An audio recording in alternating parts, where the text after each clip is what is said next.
Асыл холдинг курулуш компаниясы Кызылка шаарынын так ортосунда жайгашкан. Манас эстелигинен Кийик тарапка келгенде Кул Ата көчөсүндө жаңы курулуш.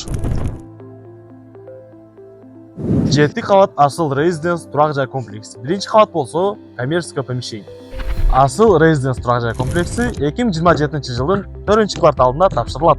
Азыркы учурда биринчи кабат курулуп жатат. Курулуп аткан батирлер хай-тек стилинде, дуалы болсо кызыл кирпичтен курулат. Суу, газ, канализация жана жылытуу системасы болсо шаардык система болот.